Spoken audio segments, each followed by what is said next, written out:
প্রিয় দর্শক ও শ্রোতাগণ, খাবার শুধু আমাদের দেহের চাহিদা পূরণ করে না, বরং ইসলামে খাবার সুন্নাহ ও ইবাদতের অংশ। আমাদের প্রিয় নবী হজরত মুহাম্মদ সাল্লাল্লাহু আলাইহি ওয়াসাল্লাম কি খেতেন, কোন খাবার পছন্দ করতেন, তা জানা মানে শুধু স্বাস্থ্য লাভ নয়, বরং সুন্নাহ অনুসরণের মাধ্যমে সওয়াব অর্জন করা।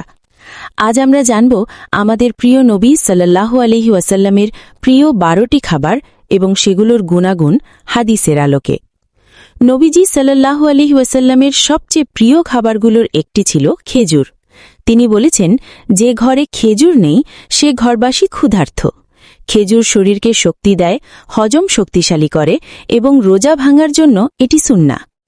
এরপর আসে মধু। নবীজি মধুকে আরোগ্যের উৎস বলেছেন।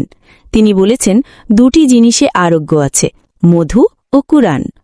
মধু রোগ প্রতিরোধ ক্ষমতা বাড়ায়, পেট পরিষ্কার রাখে এবং শরীরকে ভেতর থেকে সুস্থ করে।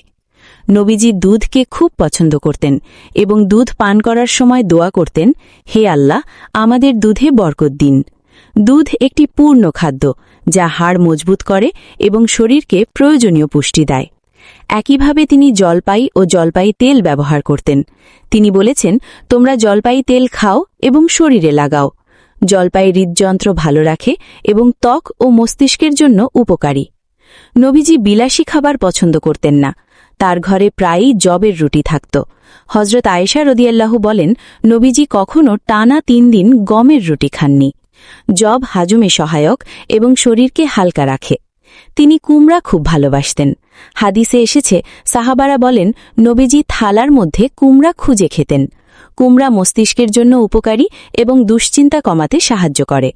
নবীজি সিরকা বা ভিনেগারকে উত্তম তরকারি বলেছেন। তিনি বলেছেন, সিরকা কতই না উত্তম তরকারি। সিরকা হজম ভালো করে এবং শরীরের অতিরিক্ত চর্বি কমাতে সাহায্য করে। তিনি খরমুজা খেতেন খেজুরের সাথে। এতে শরীরের গরম ও ঠান্ডার ভারসাম্য রক্ষা হয়। আঙুরও নবীজি সাল্লাল্লাহু আলাইহি ওয়াসাল্লামের পছন্দের ফল ছিল। আঙুর রক্ত পরিষ্কার করে এবং হৃদয়কে শক্তিশালী করে।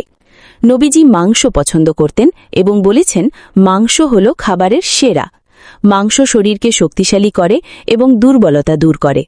তিনি ঘি বা মাখনও খেতেন, যা স্মৃতিশক্তি ও হাড়ের জন্য উপকারী। আর সব শেষে আসে পানি। নবীজি বসে 3 নিঃশ্বাসে পানি পান করতেন এবং এটি সুন্নাহ। পানি শরীর পরিষ্কার রাখে এবং জীবন ধারণের জন্য সবচেয়ে গুরুত্বপূর্ণ নিয়ামত। প্রিয় দর্শক ও শ্রোতাগণ, নবীজি সাল্লাল্লাহু আলাইহি ওয়াসাল্লামের খাদ্যাভ্যাস আমাদের শেখায়, সহজ, পরিমিত ও পবিত্র খাবারই প্রকৃত সুস্থতার চাবিকাঠি। আজ আমরা যদি এই খাবারগুলো সুন্নাহর নিয়তে গ্রহণ করি, তাহলে আমাদের প্রতিদিনের খাওয়াও ইবাদতে পরিণত হবে।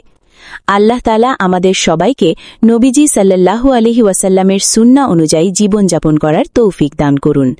আমিন।